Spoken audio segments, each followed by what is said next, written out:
大家好，欢迎你们来。第11课 Part 11第2部分 भाग 2। 现在几点? अभी कितने बज रहे हैं? तो जारी रखते हुए ये भाग 2 है। हम बात कर रहे हैं आज कि कैसे कहें साढ़े, सवा और पौने। तो इस घड़ी में बज रहे हैं 7:30। हमें पता है 7:30 मतलब 7:30। लेकिन मुझे कहना है 7:30 नहीं कहना है, 7:30 कहना है। उसके लिए हम कहेंगे 7:30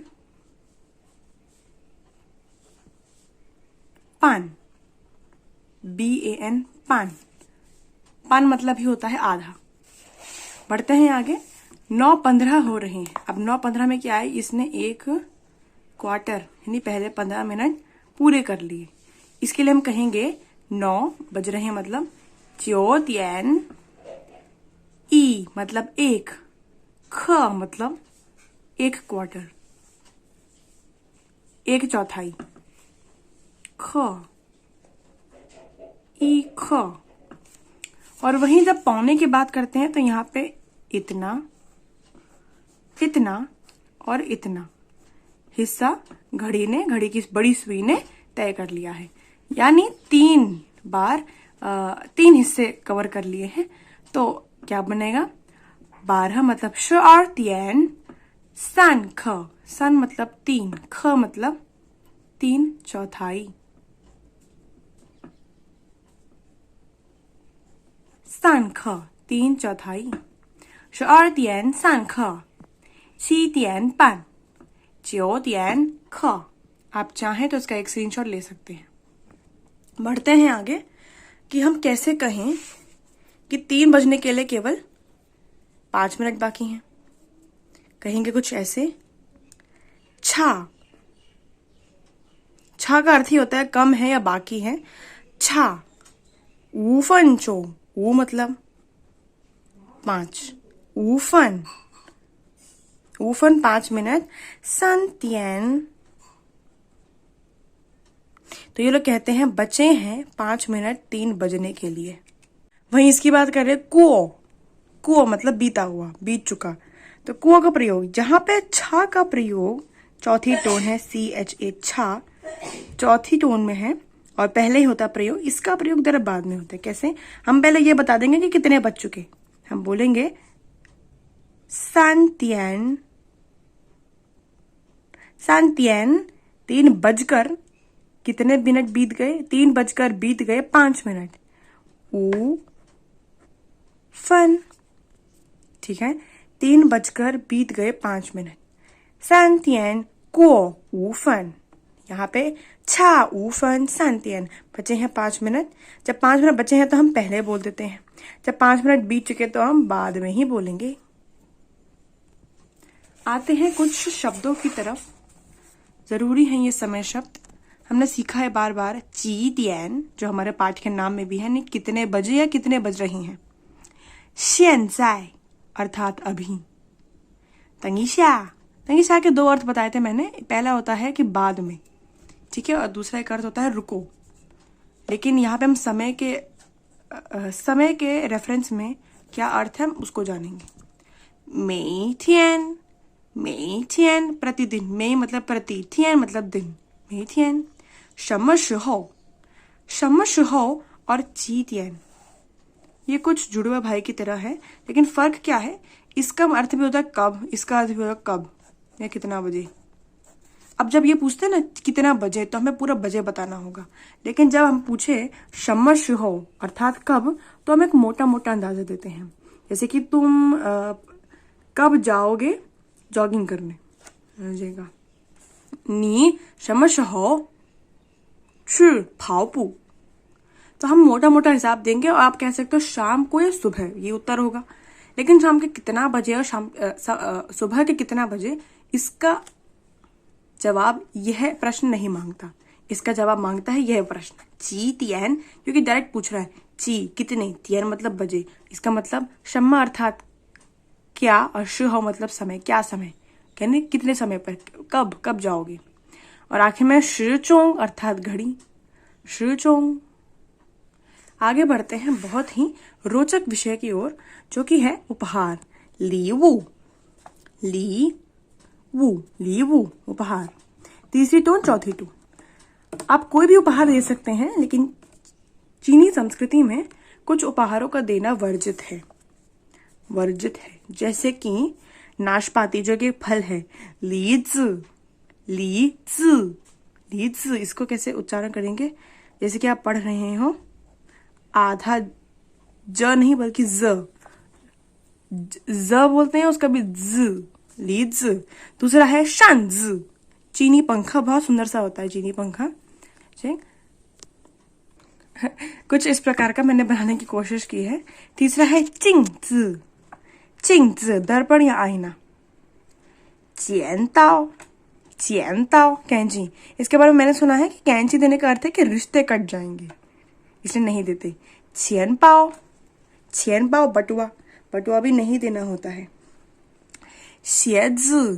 शेज अर्थात जूते। अब जूते के बारे में सुना मैंने कि आप जूते तो उपहार में देंगे, तो उसका अर्थ होता है कि जिनको आप उपहार में दे रहे हैं वो अपने रिश्तेदारों से या आपसे जूते पहनकर भाग जाएंगे, यानी दूर हो जाएंगे, इसलिए नहीं देते हैं। शिजों अर्थात घड़ी भी नहीं देनी है तोहफे में। सान, छाता। और हाँ, उपहार देना, एक शब्द होता है केई।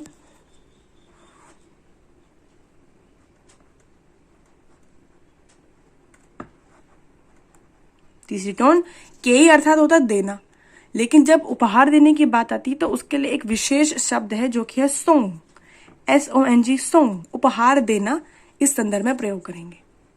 व्याकरण का एक बहुत ही महत्वपूर्ण नियम हमने पढ़ा है, छियन अर्थात पहले, हो अर्थात बाद में। दूसरी टोन, चौथी टोन, हो। इसका प्रयोग कैसे करेंगे? कुछ समय बताना है, यानी कितने बजे। वो 8点前去学校，学校अर्थात स्कूल, छू मतलब जाना। मैं 8 बजे से पहले स्कूल जाता हूँ, या मैं 8 बजे से पहले स्कूल जाती हूँ। छियन यानी, अब देखिए छियन है, इसके ठीक पहले मैंने बता दिया कितना बजे, समय का बोध करा दिया मैंने। था यानी वह, और इससे हमें पता चलता है कि वह अर्थात स्त्रीलिंग के बारे में बात हो रही है, इसका अर्थ हो गया स्त्री। था शिंची ल्यो शनिवार, छियन पहले, नंग हुई जिया, वह शनिवार पहले जा सकती है घर, क्या वह शनिवार से पहले घर जा सकती हैं? शनिवार भी अपने आप एक समय का बोध करा रहा है। 我们6月后没有中文课，हम 6月अर्थात छठा महीना, 6 महीना, छठा महीना कौन सा है? जून। हो अर्थात बाद में, हम जून के बाद, में हमारे पास नहीं है अधिकार में, या नॉट हैव नहीं है। चोंगवन चीनी भाषा, ख कक्षा, हमारी जनवरी के बाद नहीं है चीनी कक्षा। तो आशा करती हूँ कि आपको समय बता दिया आपने पहले, एक समय बोधक शब्द, और फिर छियन और हो का प्रयोग समझ में आ गया होगा। यही दूसरी ओर आता है दूसरा व्याकरण का नियम, जो कि है समय अवधि प्लस छियन या हो। समय अवधि यानी कोई एक अंतराल, कि 3 दिन, 4 से 5 बजे, ये होता है समय अवधि। 我们10分钟后下课，हम 10 मिनट बाद, 10 मिनट 10分钟बाद शाखा कक्षा खत्म, तो हमारी कक्षा 10 मिनट बाद खत्म हो जाएगी। अब 10 मिनट कोई ठीक बजे नहीं है, ये एक समय अवधि है। नी 2个月अर्थात 2 महीने। छियन मतलब पहले, हुए बोल सकते हो, शो हो सकते हो, शो अर्थात बोलना। हान यू मा, तुम 2 महीना पहले बोल सकते थे। हान यू चीनी भाषा, क्या तुम 2 महीना पहले बोल सकते थे? शायद नहीं, लेकिन क्या तुम अब बोल सकते हो? हुए, वो हुए शो, मैं बोल सकती हूँ या मैं बोल सकता हूँ। 他们4年 वे लोग 4 साल हो बाद हुए अर्थात जिसे हम इंग्लिश बोलते हैं विल, यानी ये बता रहे हैं कुछ भविष्य में होगा। छु जाना, तो भविष्य हुए अर्थात जाएंगे। मैं को अमेरिका, वे 4 साल बाद जाएंगे अमेरिका। तो 4 साल, जैसे कि मैंने कहा, कोई एक सटीक समय नहीं है बल्कि समय अवधि है। तो समय अवधि के बाद हम छेन या हो का प्रयोग करेंगे और समय के बाद भी छेन या हो का प्रयोग करेंगे। एक बात ध्यान रखिए, ल्यांग तीसरी टोन, ल्यांग का युए अर्थात 2 महीने। ल्यांग वह शब्द है, इसका प्रयोग तब करना है जब उसके ठीक बाद एक मापक शब्द आएगा। युए अर्थात माह, तो युए के तो हम इसके साथ हमेशा एक मापक शब्द आता है और इसलिए ल्यांग आएगा जब हमें कहना है 2 महीने। लेकिन जब हमें कहना है फरवरी तो आर युए, दूसरा महीना। इसका अर्थ हो गया, लिटरल शब्द मीनिंग हो गया 2 महीना, लेकिन ये इसका अर्थ होता है फरवरी। 2 महीने की बात है कहना हो तो ल्यांग युए। कुछ महत्वपूर्ण क्रियाएं देख लीजिए। छी छ्वांग, छी छ्वांग, छ्वांग का अर्थ होता है बिस्तर, ठीक है, बिस्तर। छी अर्थात उठना, तो बिस्तर से उठना। तो इसका प्रयोग, इसका अर्थ हो गया कि जगना, ठीक है, सुबह में जगना। लेकिन अगर इनकी भाषा में कुछ ऐसा कॉन्सेप्ट है, अगर आप बिस्तर पर सो रहे हैं तब मैं आपको जगा रही हूं तो छी छ्वांग, और अगर आप कहीं भी सो रहे माने फर्श में या कुर्सी में, तो उस समय जगाने के लिए कोई और शब्द का प्रयोग करते हैं। फिलहाल समझिए, छी छ्वांग सुबह जगना। शंख, शंख अर्थात ऊपर, ख मतलब कक्षा। शंख मतलब इनके भाषा में एक और होता है, मतलब शुरू करना या अटेंड करना क्लास। तो कक्षा आरंभ हो गई और आप में पढ़ना शुरू कर दिया आपने। श्याख, श्या का एक अर्थ होता है नीचे, दूसरा अर्थ होता है खत्म, समाप्त होना। तो ख मतलब कक्षा, कक्षा समाप्त हुई, श्याख। श्यापान, पान अर्थात कार्य, जो आप कार्य करते हैं दफ्तर में, कार्यालय में, पान, या चलिए कहीं भी काम करते हैं। श्यापान मतलब कार्य से छुट्टी होना, और वहीं इसका उल्टा है शांगपान, अपने कार्य पर जाना या कार्य करना शुरू करना। हुएजिया, हुएजिया, हुए मतलब लौटना, च्या मतलब घर, घर लौटना। शुइचाओ, शुइचाओ सोना। अच्छा, घर क्या है? घर हमारा, हम कहीं भी जाए दुनिया में कुल मिला के घर लौटते हैं परिवार के पास। इसलिए इनकी भाषा में जब भी आपको कहना हो कि मैं घर आ गई, तो घर यानी घूम फिर के, एक बिंदु था जो घूम फिर के वहां पे आ गई, इसलिए लोग हुए च्या का प्रयोग करते। हुए मतलब लौटना, ना कि च्या घर जाना। इसके बारे में बाद में बात करेंगे। 2 महत्वपूर्ण शब्द है जब कहना हो बहुत जल्दी उठती हूँ, बहुत जल्दी, हन जाओ, हन जाओ, ZAO तीसरी टोन। जाओ का हमें बोलते हैं ना, जाओ शांग हाओ अर्थात सुप्रभात, वही जाओ है ये। और वान का अर्थ होता है देर, हन वान, WAN और A पे तीसरी टोन, हन वान। फटाफट देख लेते हैं PTLD। PTLD एक नियम है। P मतलब पर्सन यानी व्यक्ति, व्यक्ति का नाम पहले लेना है इस वाक्य संरचना में।